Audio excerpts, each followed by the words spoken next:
Hi guys, I'm Garen.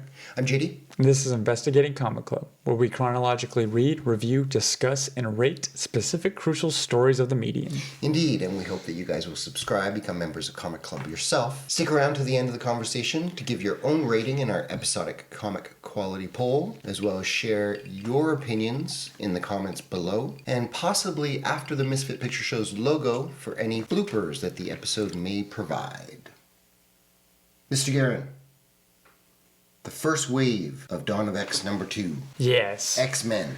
Yes. Jonathan Hickman himself, the mad genius, and Lionel Francis Yu.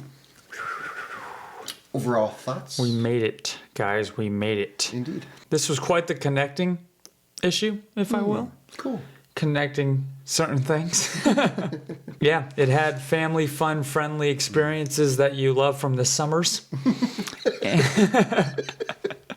The Summers Clan. The Summers Clan gave you that after-school special, but still made you really excited to go on a mission, and threw you for a curveball and gave you some cool new information. Cool. Let's dive in. I actually enjoyed the cover quite a bit. Yes. This trio of characters, I am so unfamiliar with this new young Cable. I'm enjoying him.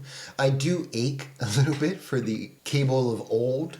I think he's an awesome character. Super good curators have worked on him. There's been some great runs, I think. Fabian Nicieza had a nice run on his book. Then it went to Jeff Loeb. And then James Robinson and Joe Casey and Ladron's run is awesome. He's a cool character and his history is excellent. But I like seeing this kid. Yeah. I like him a lot. It's fun. It's especially right off the bat when it's like, well, there's an island that happened to come up. Yeah. I gotta go fight. Want to go fight some monsters? It's like, yeah. Let's go, Dad. Let's go. Rachel Summers is one of my favorite characters. I'm glad that she's got this costume. It's very similar to the costume that was born from one of Chris Claremont's last stories that he did for Uncanny X-Men on his return arc. All of this Jean Grey clan, her grandparents, her sisters, her aunts, her uncles were all murdered in front of her. And she was wearing this. She's a super cool character. These characters, a lot of them, God, the X-Men history, it is really convoluted. So dense. But right here, you're given as a new reader everything you need to know for this issue. Yeah, you're giving. I hope future issues. This is our first issue 2 of a story. So I was excited to see that they still gave you that character page. Yeah. To tell you kind of who's in this issue. Yeah. Or who's, like. But again, we've got Cyclops, Prestige, and Cable. They really should put their first and last names. Oh, yeah. And they should do a little pop. This is what they can do. No, yeah. Because, I'll give it that too. Because at least for Cable and Cyclops, I know. Prestige. You don't really have I any don't idea. until the end of this where I kind of put 2 and 2 together. Right. And but even then, it's still not fully written out. Yeah, I'm just like, And actually, one of the things I enjoyed the goof of Cables by giving him a grenade. Yeah. This goes forward a little bit. Yeah. But I knew, wait, Rachel can read minds. Can't she connect? Can't she talk and communicate? You didn't. No. So until later, you were like, oh, Cyclops reminded her of that. Yeah. That's a little bit like somebody reminding you can walk. Yeah. That makes sense. That one I didn't buy. I liked the moment, but the moment it seemed like, oh, wouldn't that be cute? Instead of, actually, that's silly. I need to rewrite and rework this because even though that would be a nice moment. So I did enjoy the family banter. The artist, Lionel Francis Yu, I really enjoy his work. He's a bit stiff. And there are other artists like Alan Davis, who I've mentioned to you several times, Carlos Pacheco, Stuart Immelman. I'm sure some of the viewers know who those artists are. A bit more fluidity and personality in the expressions, I think would really go a long way to make this banter work better. Gotcha, yeah. Because I think it still comes off being a little stiff, the dialogue, but it's not. It's that the art is a bit stiff. I think a different artist could have just complemented this stuff, and it makes me think of the first issue as well. Some of those moments with around the table and the kitchen table they're eating and stuff, I think could be just better with a different artist. Although I love his art, some of that banter stuff falls slightly flat. Yeah, it was. I agree. The banter, it did good at showing the family relationship. And then some moments went a little after school special cheesy. I was actually more surprised at how cheesy some of the dialogue was, knowing it was from Hickman. Like, it was a weird... It felt like a little too far. Yeah. A lot of these artists they've used, and Leno Francis Yu is certainly not one of them, but some of the other issues, like New Mutants. So, as an aside, we have filmed videos for New Mutants and Fallen Angels. This one's going to go up before those.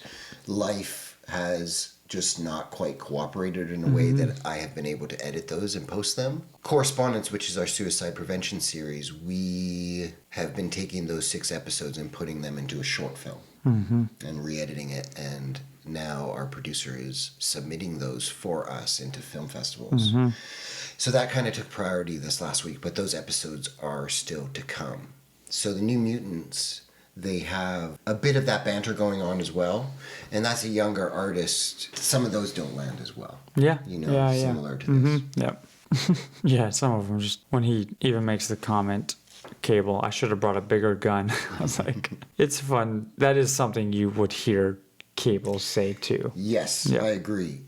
Later on, when the two islands merge, and Scott says they're merging in like almost like a sexual way. Yeah. And for Scotty to say, "Oh, I can never unsee that," again, it felt like, well, Cable should have said that. Yeah. I mean, I think Scott wrong would have banter seen then. the beauty in that. That moment also took me out enough to be like, wait, Charles is dead. Charles just got assassinated by being shot through the skull. Yep. Scotty is his pseudo-son. Yeah. And he's over here joking around. He's joking around. Yeah. So they're committing. I like that this is almost like a weekly series, regardless of the series themselves. Yeah, no, it's a continuation enough week to... by week with 6 different writers, actually, which is very impressive. But I feel like it's not a flaw. I feel like it's a confirmation that they are hopped up on the Mountain Dew. Yeah. Well, it kind of goes with... It made me think about how Krakoa has this Mountain Dew, that whole, everybody's hopped up on it. And then from Fallen Angels, if you guys haven't read, you'll find out it's this...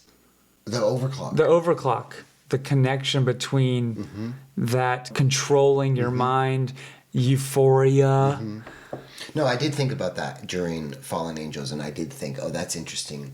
The tech of that.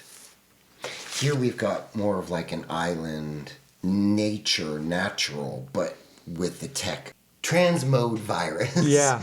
The Technarch's transmode virus. Yeah. It does. No, seem like I think it's all there's something connect. Yeah, there's a connection there, and I'm glad. Yeah, you brought that up. As far as like, it's not something that is like, oh, we just didn't mention how impactful his death was, so I didn't write it into it. Cyclops having the impact it should have on him.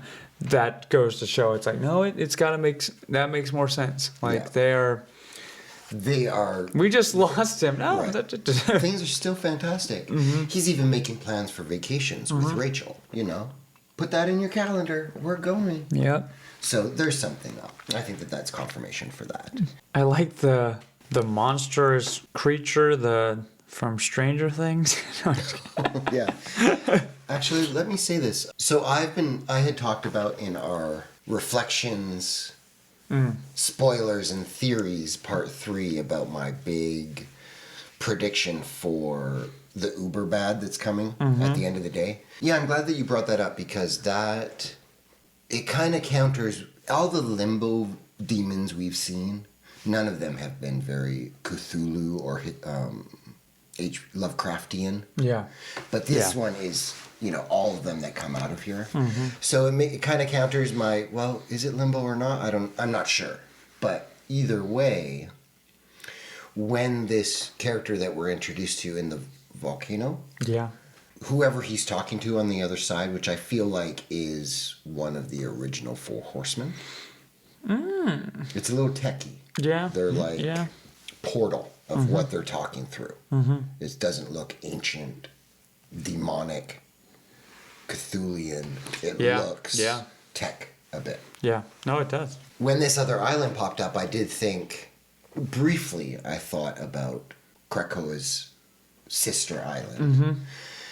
But that passed very quickly until it was confirmed that it was Araco, which I love that word. I was saying to you that I think Araco is like, it reminds me of something from the 50s, like it would appear as a villain for Godzilla or something. I love it. It makes me smile every time I say it. But that's a really cool revelation that comes so quickly. That was from what, Garen? What issue of Powers was that? 4. Powers 4, where Cypher, Douglock, is taken to Krakoa with Professor X, and he touches the island, and Krakoa is missing its sister land.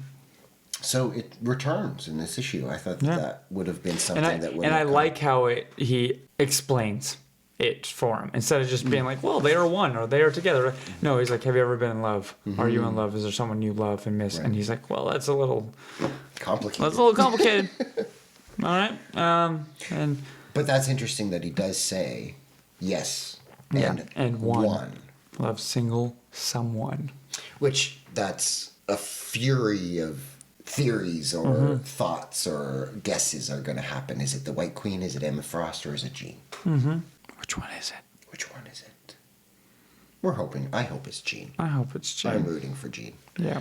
And I don't need Wolverine in the mix there. I was like, yeah. We'll see. But then, then to be like, then you understand. Right. Watch. Yeah, so I've got to stop calling it a sister island.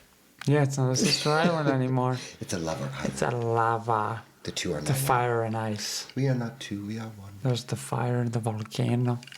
I like how Cyclops covers up Cable's eyes.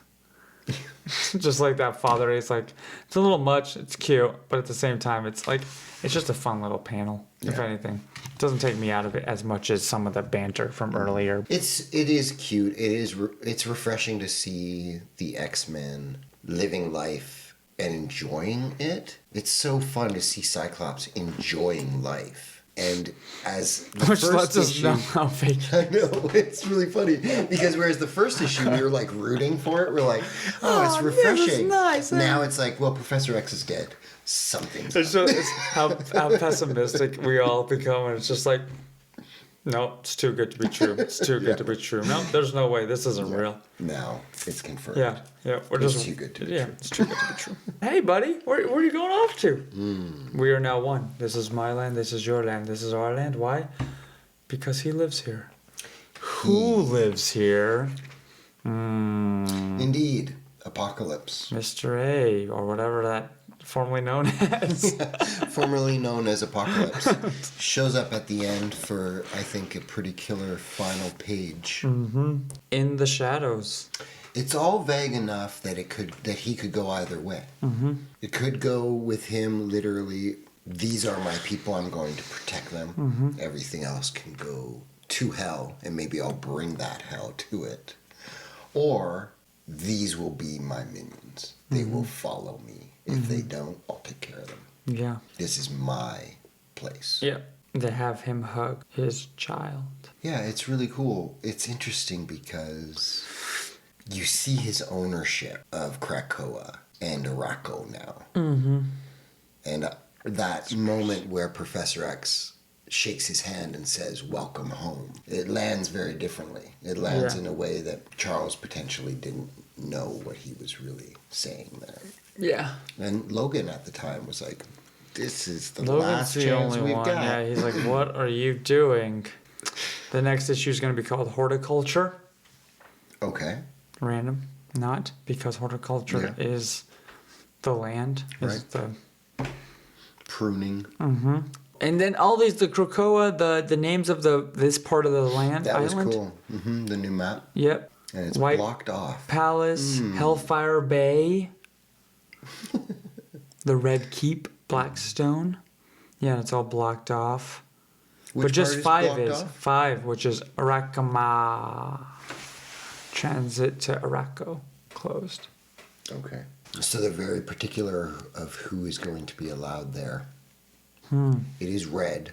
Makes me think of Inferno. I'm surprised at the pace that they are re-established. Like, I thought that, like in the previous issue, Yeah. the Omega Sentinel and the wife of Gregor. No, Yeah. was she Gregor? The wife of, she was Gregor. I was surprised to see them again so quickly. Here, I'm surprised to see Arako back so quickly. Yeah. And I think it's really cool. But I just felt like, from what I've heard of Hickman, these would be seeds he'd plant, and we wouldn't get back to them until issue 12 or 15 or something. But the pace here, It's a good pace. I think it's really That's cool. Good, yeah. Yeah, I'm really happy. What do you give it? I'm going to give this issue a B+. I think that the art didn't quite match up with the dialogue and the character moments. And also some of those character moments landed slightly flat. Yeah. But still loved the issue and very entertained. Can't wait for more. Oh, there you go. There it is. No, I do. I agree with. I give it a B. I didn't give it an A just because there are some cheesy moments that it wasn't there. But honestly, right off the bat, reading the first few pages, I was like, all right, cool. I feel a part of this. This is the second issue of this. This is going with everything that's connected. Let's go on this mission. Oh, it's connecting the dots even more. The second island's coming together, bringing, so it was enough to like, no, okay, I want more. It's not like, You're reading current day X-Men. yeah, I'm You going felt current, it. and there it is. We're doing it, guys. We're doing it. So, what do you guys give it? We want to know. Comic quality poll, A, B, C, D, or F, and let's talk about it. Let us know what you think of so far with where this whole Dawn of X is. Cool, yeah, please do. And again, thank you for your patience with Fallen Angels, New Mutants. Those are on their way, as well as our companion series, Chronological Marvel. We've got Thor, First Thunder, and Avengers The Origin. All of these ones that I am working on editing now, that correspondence is done and being submitted to the festivals. And on that note, anybody that's interested in watching correspondence, the 6 episodes, which is like, the extended kind of director's cut of what the short film that we'll be making the festival rounds is. We may have to take those episodes down once the festivals start to Yeah. hopefully give us the thumbs up. So watch those if you're interested. And if you are and you do take the time to watch them, we'd love to hear what you think and share them with anybody you think that they may help. We appreciate it. Yes. Thank you. To be continued.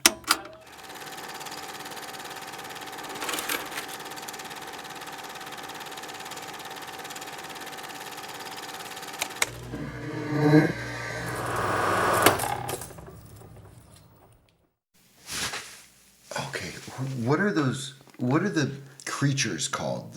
What is that guy's fucking name? Like demon-looking creatures, very specific. Demogorgons? No.